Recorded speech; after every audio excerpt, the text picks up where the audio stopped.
I have a confession to make, but it's not a confession. I'm outside churches. It's not a confession of something that's on my conscience as being wrong. It's on my conscience as being right. So it doesn't bother me, but I know that it had an impact on me that's hard. But the decision was the right one, so that's not what's hard. I'm watching Avengers Infinity Gauntlet. Is that the title? Infinity War. And when Thanos grabs Gamora, but before she tries to commit suicide as a way to not give him the prize of his sacrifice to get the Soul Stone by sacrificing her because he does love her. And she doesn't want him to get that because she loves others and she doesn't think it's right for him to have that, so she sacrifices himself, which will probably show her later on in Soul World, because that sacrifice also earned her, or that attempt at a sacrifice also earned her benefits, I assume. But, I was kind of changing the scenario because he says, little one.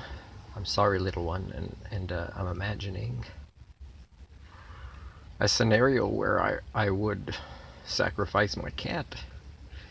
And, man, I only had that cat before I lost him. And when I say I lost him, it has to be explained what I mean. It's complex an explanation, but it's just a short answer right now. But I think I got him when he was maybe 5 months or 6 months. And so I had him 4 months, I think, before I lost him 2 months ago. So he'd be a little over a year now. And my confession is the screen that he very likely... Because at some point I thought it's so messy in here when I got back to the motorhome after the trauma of leaving that First Nations community. You know what's insane about that First Nations community I just thought about recently is I predict that even by the end of the year, they still will have all their books in a box and nobody will have reset up the library of that beautiful school. So it's almost like everybody there, because I tried to volunteer to reset that up, reorganize them in a different room that they were going to decide for or not. It wasn't a priority, books for some reason in the school. But talk about like a Jordan's principle of Indigenous decision makers towards their Indigenous kids. They like to not give them a library to love and go to and choose different books from, and they're all in a box. She said, oh no, there's somebody else that's going to do it or wants to do it or has to do it, but it'll never get done because the boxes were there in that hallway in the basement where the classroom is hidden for the music teacher, and who seemed to be very talented and devoted. So I don't know if they were wasting his talents as well there, but in the dungeon. But in a way, if it's not done, it's another argument to present in a Jordan's principle is why do you not allow books for your kids in a school in this community where that's one of the things they can escape in and think about the world that's out there. From the lady that's in charge who didn't give her 100% for the program that I was there for and didn't take advantage of all the other ones she had been numerous times told about that I wanted to offer even free of charge that was good for her community's children and adults, and who had never taught anything or led a classroom or anything, and I was trying to encourage her to be my co-facilitator in some of the things I wanted to do so she could see what it feels like to have that positive impact on people, and maybe it would have changed how she would do her job that she's had way too long. And again, the red flags is, that she was and still is kind of associated with that college who never put learners first. So it's an evolutionary dead end. Right now, another confession I'll tell you, and I'm not finished with this topic. I'll get back to it with my cat, but right now I'm testing things that is also data to show how people that work in education are creating barriers to learning. For example, I am applying for courses and I don't have the money to pay for them, university courses in the 600s, so master's level education in social work. And if they accept me at last minute in one of these classes and they find out I can't pay, I'm going to say, oh, yeah, oh, solution's easy, is just let me tutor your other students for success. And again, it could be the local school board I do this with. You don't have it certified and you don't want to work in something that you think is below your skill sets, then closed door. You know, there's no inclusion of a learning specialist. But the thing is I'm going to, for the first time, I'm going to suggest, hey, how about you offer me, let's say, 18 hours a week where you advertise for students either during school but also very much after school, a classroom that is supplied in one of your buildings, and you pay me as a whatever, make an average, just don't include me in a union that doesn't apply to me. That's one of the most ridiculous things people do. Unless there's an international polymath union, which I haven't created one, then don't put me in your silly unions. Don't. Just hire me as an independent by the school board where students can drop in and take advantage of me as a learning specialist, helping them in the learning process.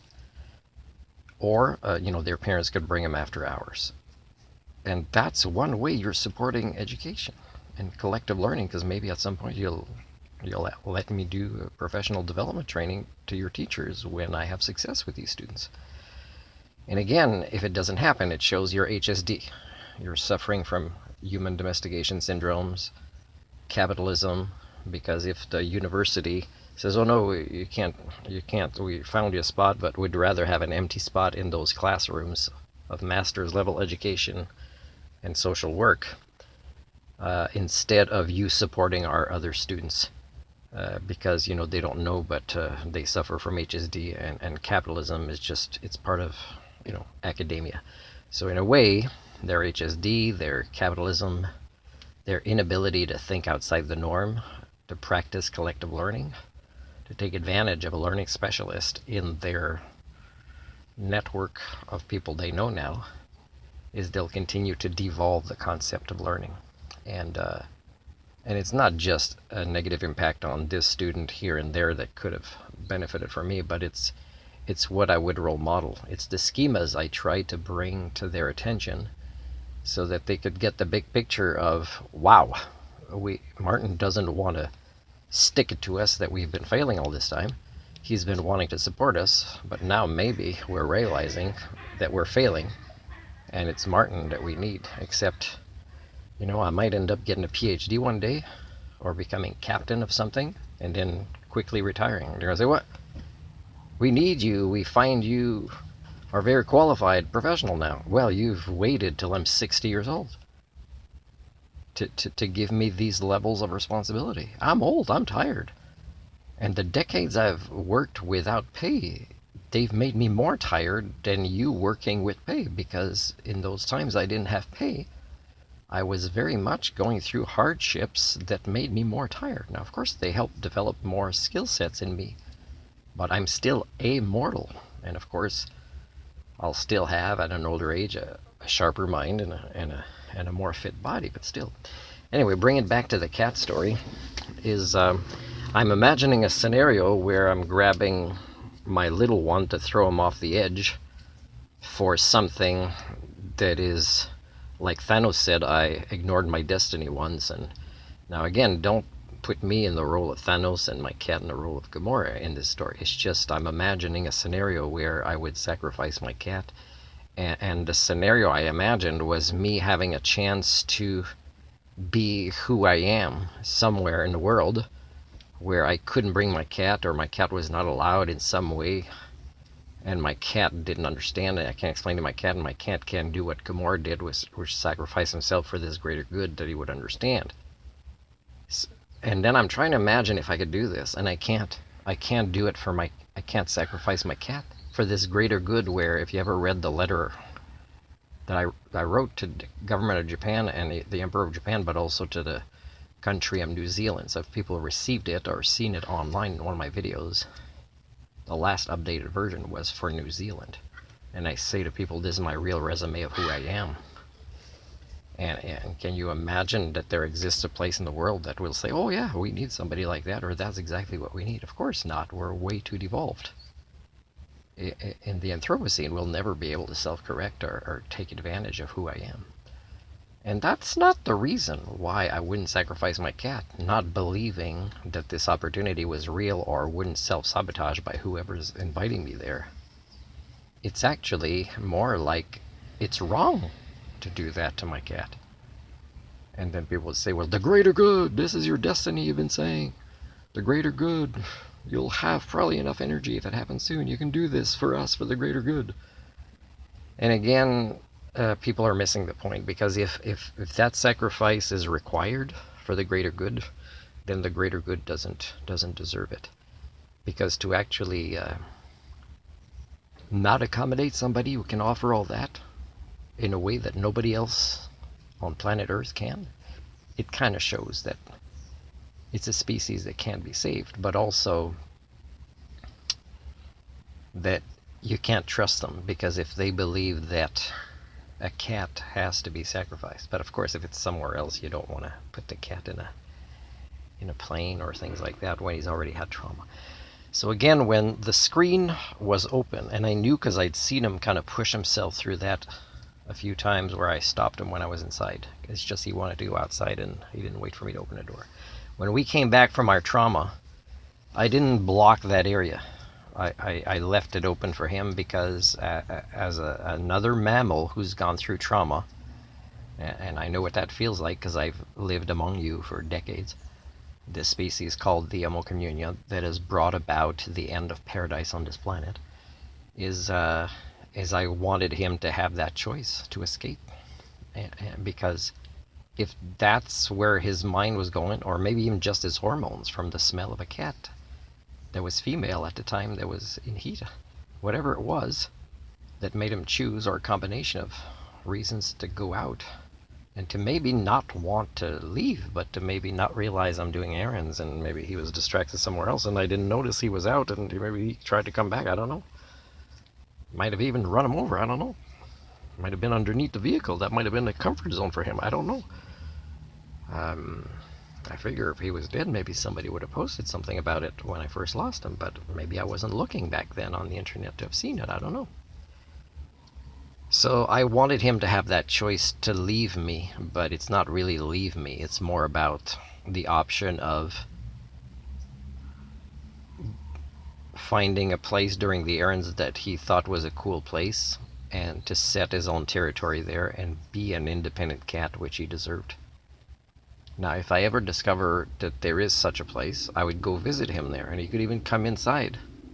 But then I'd let him outside, because that's his territory now.